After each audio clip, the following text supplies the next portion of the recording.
Hi, in this video we'll talk about ID and class selectors. I think that the best way to learn how they work is to try them out directly. So let's head to JS bin and let's create a new bin. So let's put something in our body like, for example, a section that we'll call main content. We can create an aside that could contain the sidebar for our web page, and we can have a footer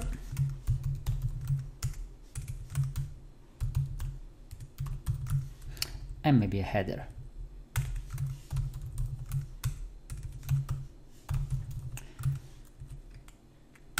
Now let's put something in our header. Let's say that we have an image .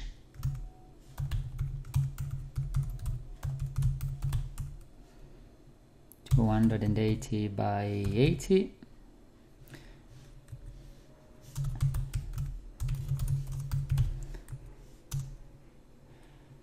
And we want, let's say, and then we have a paragraph with well, let's say a heading, a proper heading with the company name.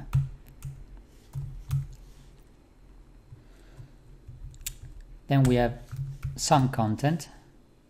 So let's put main content within a paragraph.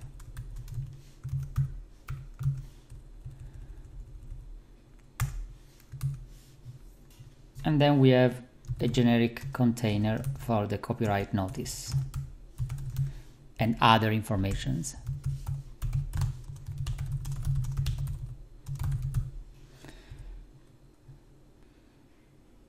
Now let's suppose that we want to add some style to our web page. For example, we want to make blocks like this paragraph and render them with a gray background.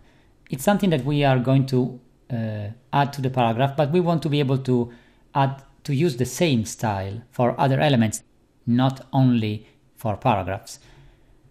So we can think about something that can be reused over and over. For this kind of situations, the ideal candidate is using a class name for that style. You use a class name, as we saw, using the attribute class and specifying one or more names that represents the class names that you want to use with that element. We are going to create a class that is called grade. Then when applied to an element, we make its background gray. So we are using it right now on the paragraph, and we are going to use it also for the copyright notice. Because it's a feature, it's a characteristic that we want to be shared amongst different type of elements.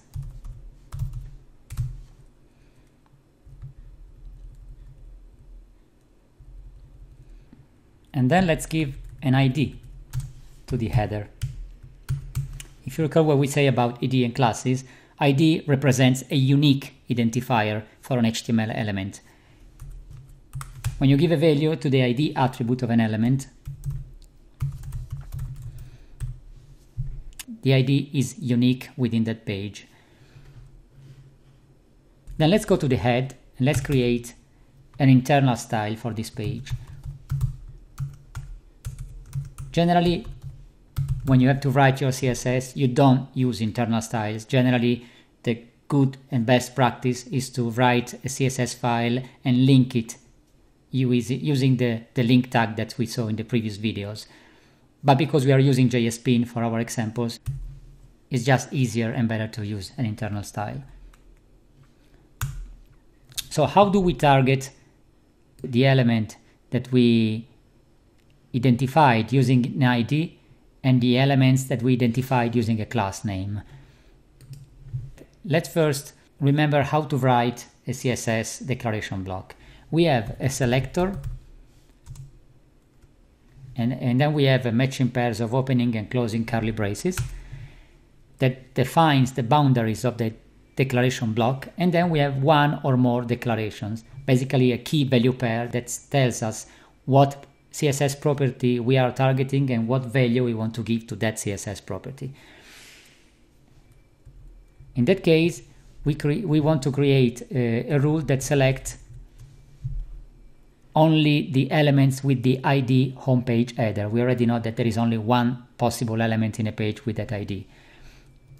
The selector for targeting the element with an ID is to use the hash symbol and the value that we gave to the ID attribute.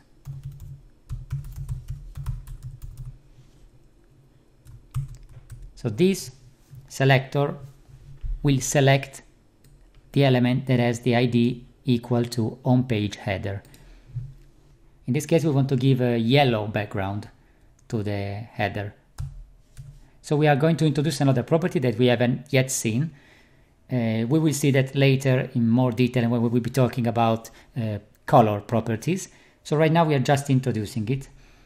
It's called background,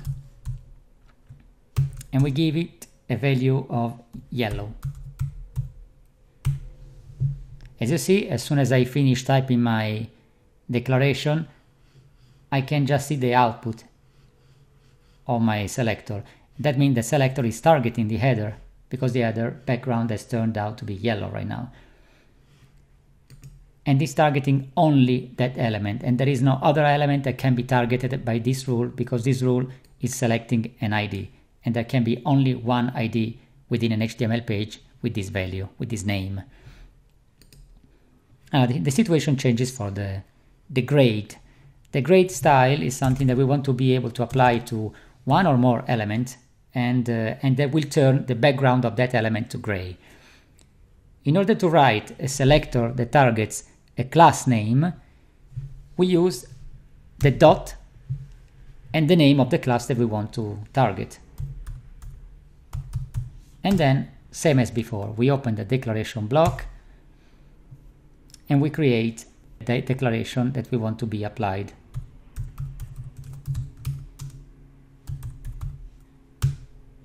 And there you go. As soon as we finish typing in the code, we see that the paragraph main content and the footer with the copyright notice now have a gray background. Both of them as the class grade, and both of them are targeted by the selector path that we wrote for this rule. And this is how you write an ID and a class selectors.